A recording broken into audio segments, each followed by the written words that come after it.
Good morning to you all here. A happy Tuesday, March 11th, 2025. Hope you guys are all doing well out there. This is going to be a pretty lengthy video. These are these videos that I do dread making as far as typically when we do longer videos, there's typically a lot to talk about, and there is going to be a lot to talk about in terms of significant severe weather. We are expecting a significant severe weather outbreak, possibly even a major tornado outbreak as we go towards Friday and Saturday of this week. I've done nothing but talk about it. SPC overnight has done some major uptrends as far as our forecast for Friday and Saturday. We've also got severe weather tomorrow and on Wednesday, so we've got lots of severe weather in the forecast after today. We're going to kind of dive in deep on what's going to happen with this. I will have live streams as well on TikTok going throughout the day today as always, so make sure you guys come in and watch those. If you're here on YouTube, we'll continue to upload videos and in general. So we'll go ahead and hop into what we're going to talk about here today. And you can see on the right side of your screen is a very strong low pressure system that's moving off the coastline. This is what brought days and days of rain and severe weather along the southeast and the east coast really over the last 72 hours. So that system is finally moving, but look at that low pressure system spinning there, guys.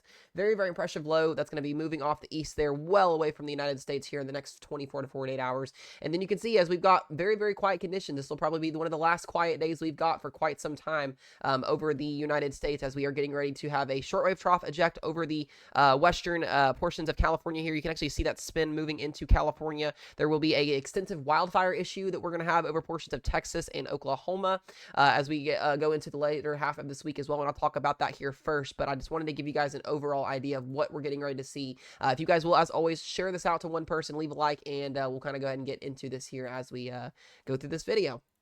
And what I want to talk to you guys about here, we'll go first to the fire risk zone that we've got in place here. We got 5 days of critical, and I do expect a couple extreme days. It's the 3 out of 3 category that you get with the National Weather Service here in the fire outlooks. And today we've got a critical outlook for fire across portions of southeast Arizona here into portions of New Mexico and western Texas. So please do not burn in these areas, especially as we go into the later half of the week here. I expect ridiculous amounts of wind to be along with our low pressure system that's going to bring our severe weather threat and our winter storm up to the north. But critical and elevated today.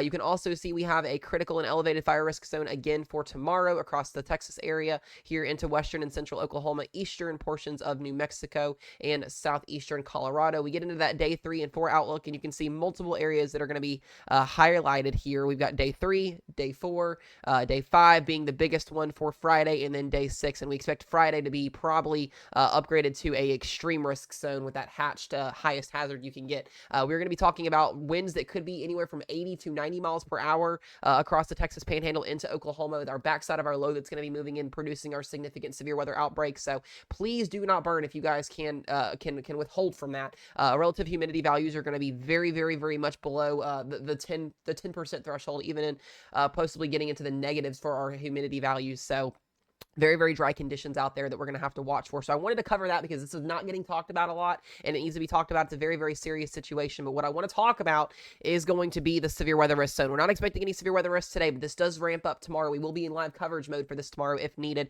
We do have a marginal risk for severe weather back here into portions of northeast Texas, southeastern Oklahoma, and central and southern Arkansas, western Mississippi, and northwestern Louisiana. This is not part of our big severe weather event this weekend, although this could produce an isolated tornado risk zone portions for northeast Texas, southeast Oklahoma, and western Arkansas. We do have a slight risk here in place for southeast Oklahoma, portions of northeast Texas, and western Arkansas for the chance of large hail, about 1 to 2 inches in diameter. Could see 2.5 inches potentially, and the damaging wind threat could be up to 60 to 70 miles per hour. I'll show those categories here once again so you guys can see.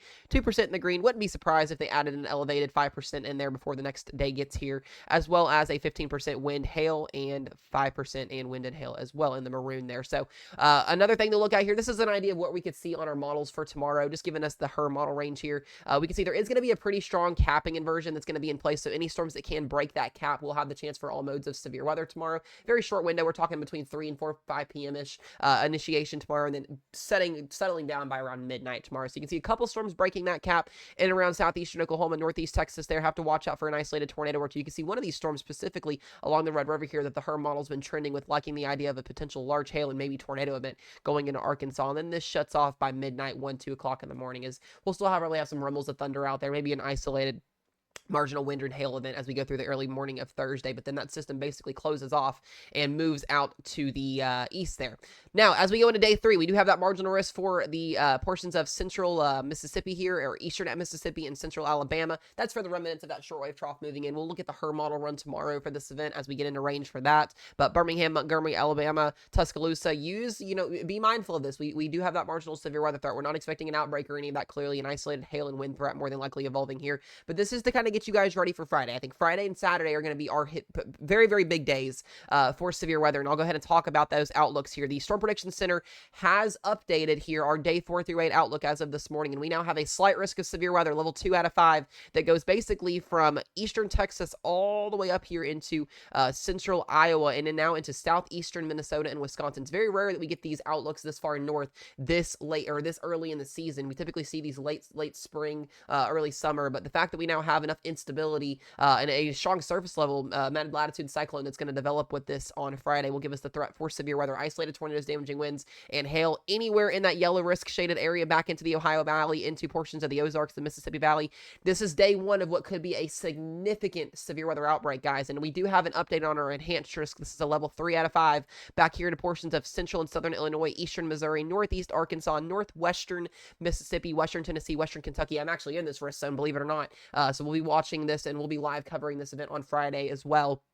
But I would not be surprised if we get a moderate risk, guys. We haven't had a moderate risk but one time this year. If we do get that moderate risk issued by the Storm Prediction Center leading up to this event, we could get that for tornadoes or wind. I think it's going to be more of a wind-driven moderate risk if they do issue it, but definitely cannot rule out a moderate risk zone. I wouldn't be surprised if they also expanded that enhanced risk just a little bit more as we go through time here. But definitely looking at a widespread, significant severe weather outbreak. Strong tornadoes can't be ruled out here. Maybe even a long-track tornado for any of the cells that do stay discrete, as well as a damaging wind threat for significant widespread damaging winds, maybe 60 to 90 miles per hour. I think kind of in that category here, based off of what we're looking at, and then a large hail threat as well. Now, the bigger threat is going to be on Saturday. Saturday is what a lot of people are talking about. Saturday and Friday both have high ceiling days. If Friday is given a little bit lesser of a day, I would say, as far as what Saturday can be due to lack of moisture return. If we see higher moisture return values in our low-level jet response, we could see maybe a little bit of an update on that for Friday. But right now, Saturday looks to be the bigger threat. And why that's going to be is we are going to have a secondary low that's basically going to develop over portions of the trough ejection that's going to be moving through that surface low that's going to move off to the north into Ontario, Canada, and give us the remnants of a severe weather event on Saturday across portions of Kentucky, Ohio, Pennsylvania. We do have that slight risk and effect for you guys up in the Ohio Valley and portions of western PA. Definitely going to be looking at all modes of severe weather for this: tornadoes, damaging winds, and hail. But the main threat is going to be back down here in the Mississippi Valley, and I really want you guys to pay attention here to this event, especially if you live in Mississippi, Alabama, Georgia, Tennessee, western North Carolina there. The fact that I'm saying that is crazy to me.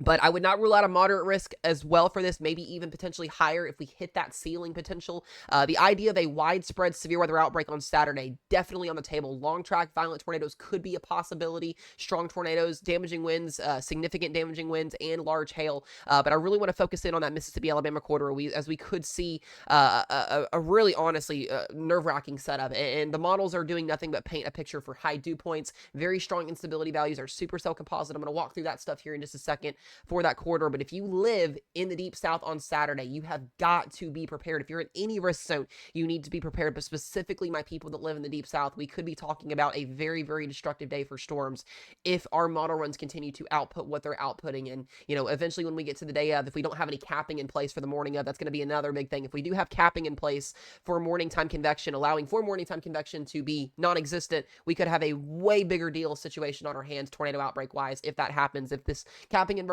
doesn't hold off and we do see storms in the morning, could limit our high ceiling event for Saturday, which would ultimately be a good thing. But I'm very, very concerned about Saturday's event. I'm very concerned about Friday's event, and we're not done after that, guys. This is going to have to go somewhere. It's going to have to go off the coastline, and we do have a day 6 slight risk that I was waiting for the SPC to issue, and that does go from Pennsylvania, Maryland, all the way down here to the Florida Panhandle. We could see significant wind and tornadoes once again on Sunday. So a multi-day severe weather event expected Friday, Saturday, and Sunday. This has done nothing but uptrend. As we get closer to this event, we're now about 72 to 86 hours, a little bit higher than that out from this event happening. So we're going to start getting those medium range and short range models in, giving us a better idea of what we're going to see. But please be prepared if you are in any of these risk zones for the next 3+ days, as we are expecting a significant severe weather episode over the next couple of days. And what's going to cause this severe weather episode is going to be our troughing. And I'm going to talk about this here for you guys. That troughing going to play a very, very overall major role in what we're going to see here. You can see that shortwave trough, and ultimately at the end of the day, this shortwave trough, guys, if this did not exist and we were just talking about our main event on Friday, we would have more than likely the moderate or high risk in place. I think definitely, if that were definitely a scenario, this shortwave trough is really limiting the overall potential high ceiling event for this system coming in on Friday and Saturday. Now, don't forget to sleep. Don't sleep on this event on Wednesday here, as we do have that threat for an isolated tornado damaging wind threat. But I do think, once again, this being in place is going to overall limit that high ceiling event for Friday, at least as of right now. On model runs, we could see, a back and forth trend. We'll kind of update you guys on that situation, but we'll watch that shortwave trough move through on Wednesday and Thursday, and then that moves out, and then here comes our system, guys, for the weekend here, as we expect a mid-latitude cyclone. We'll have blizzard conditions more than likely somewhere up here in the northern portions of the high plains into Wyoming, into portions of Colorado here. There will be very, very strong winds, very cold air on the backside of this. There will be a winter storm component. Once we get closer to that, we'll fine-tune those details, but you can see the surface low moving up north, giving us that threat for a significant severe weather event on Friday here into Friday night. I definitely think the nocturnal event exists over portions of western Kentucky, eastern Missouri, southern Illinois, northwestern Arkansas, northeastern Arkansas, and western Tennessee after midnight. We're going to have to watch this very closely into those areas for a nocturnal tornado risk damaging wind threat. But I want you guys to see something. As that low moves off to the north, look what happens on Friday night into Saturday. We're going to get a new kind of troughing that's going to come in behind this and basically develop another low, a surface low that's going to try and develop over portions of eastern Arkansas here and give us a stronger jet stream that could allow for a more significant and robust severe weather event on Saturday. Now, once again, Saturday is still a little bit of a question mark, but SPC very, very confident on a severe weather episode, giving us a threat for all modes of severe weather somewhere along that boundary layer that sets up and what's left of that. Now, we will still have severe weather up here into the north from that remnants of that surface low. More details will come into that as we get closer. And then that troughing will move off to the east, and we could even see something, again, starting in early portions of next week for more of a robust, significant event, maybe even as we go into the third week of March. So once again, looking at that troughing coming in, ridge sets up, and then possibly another system. Still, details are still way too far out to really start talking about this, but I wanted to give you guys an idea on what we could see with that potential system down the road. Now, I talked about the dew points being a big issue here. Dew points as we go into Wednesday and Thursday's event, you definitely will see those low to mid 60s here across East Texas, going up into the 50s, upper 50s across southeast Oklahoma and Arkansas. This will be enough for some low-end severe weather risk here to medium severe weather risk. So like I said, there will be a capping inversion in place, allowing for most of that convection to really not initiate until later. If they can break that cap, that's basically a temperature inversion aloft in the atmosphere that keeps these storms from bubbling.